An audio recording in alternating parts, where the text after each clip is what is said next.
अस्सलाम वालेकुम dear viewers, उम्मीद करता हूँ कि सब खैरियत से होंगे। आज की इस वीडियो में बात करने वाले हैं कि लेटेस्ट जो आज के दिन 11 जून 2023 को यूसेट का पेपर हुआ था, उसका हम वर्बल रीजनिंग पोर्शन आज की वीडियो में डिस्कस करने वाले हैं।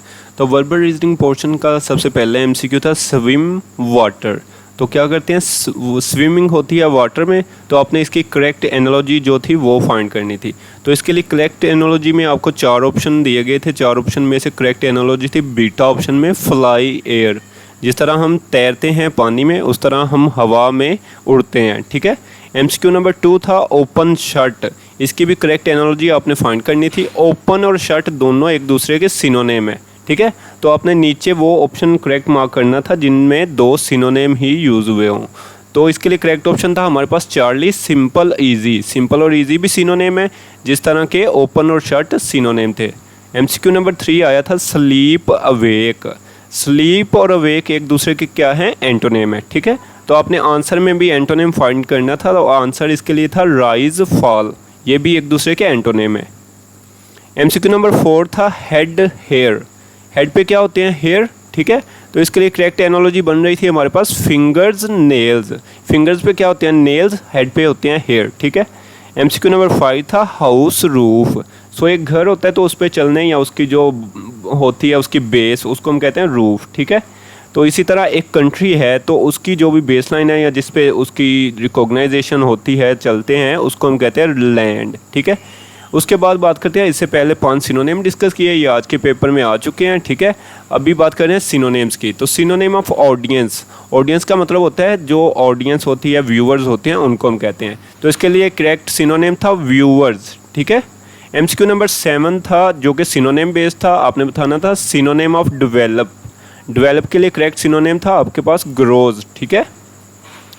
ये 2 हो गए सिनोनेम बेस्ड एमसीक्यू। इसके बाद बात कर रहे हैं हम एंटोनेम बेस्ड एमसीक्यू। तो टोटल 2 आज के पेपर में आपको एंटोनेम बेस्ड एमसीक्यू आए थे। फर्स्ट एंटोनेम था एंटोनेम ऑफ श्रूड। श्रूड के लिए करेक्ट एंटोनेम आपने मार्क करना था डल। ठीक है। एमसीक्यू नंबर 9 भी एंटोनेम बेस्ड एमसीक्यू था। Antonym of dowdy. डाउडी के लिए करेक्ट एंटोनेम आपने मार्क करना था काम या कोएट। ठीक है। एमसीक्यू नंबर 10 ये आपको सेंटेंस कंप्लीजन बेस्ड एमसीक्यू आया था। इसका सेंटेंस था Emirates airline plane dash 10 minutes अगो।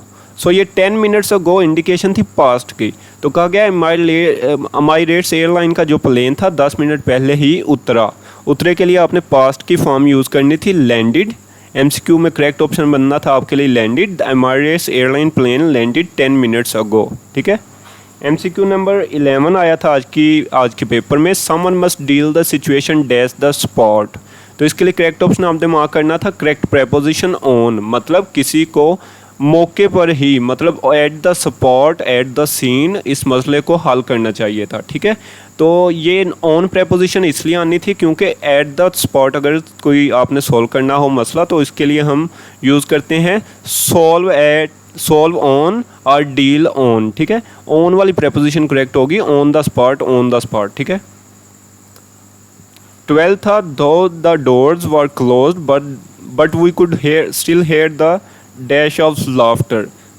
तो इसके लिए करेक्ट ऑप्शन आपने मार्क करना था voices though the doors were closed but we could still hear the voices of laughter. MCQ number 13 आया था which team dash the game. Which team won the game, ये correct option आपने mark करना था won. ठीक है। 14 था I will be back as soon as I dash my clothes. मैं उतनी जल्दी ही आ जाऊंगा जितनी जल्दी मैं अपने कपड़े बदल लूँगा। ठीक है। तो इसके लिए करेक्ट आपने जो वर्ब पुट करना था वो था चेंज। ठीक है। इसके अलावा बाकी ऑप्शन थे चेंजेस एंड चेंज्ड और एक था हैड चेंज। ठीक है। तो वो सारे थे पास्ट में। तो इधर आपने पास्ट नहीं था यूज़ करना क्योंकि यहाँ पे आपको फ्यूचर की इंडिकेशन विल दे रहा है। तो उस मुनासबत से चेंज वाला वर्ड जो था मोस्ट एक्यूरेट था, इसलिए मैंने इसी को आंसर में पुट किया। ठीक है। एमसीक्यू नंबर 15 था if you want something dash you dash it. तो ये भी सेंटेंस कंप्लीजन बेस्ड एमसीक्यू था कि अगर आप किसी चीज़ की स्किल डेवलप कर लें। होन का मतलब होता है hone into something means to develop something skill. ठीक है। तो अगर आपकी किसी चीज़ में डेवलप हो जाए स्किल तो आप उस चीज़ को इम्प्रूव कर लेंगे। तो इसके लिए करेक्ट ऑप्शन बनता था हमारे पास इम्प्रूव। इसके अलावा था फैशन और एक तो और थे, वो भी मैंने सिर्फ करेक्ट वाला आंसर जो है वही लिखा है।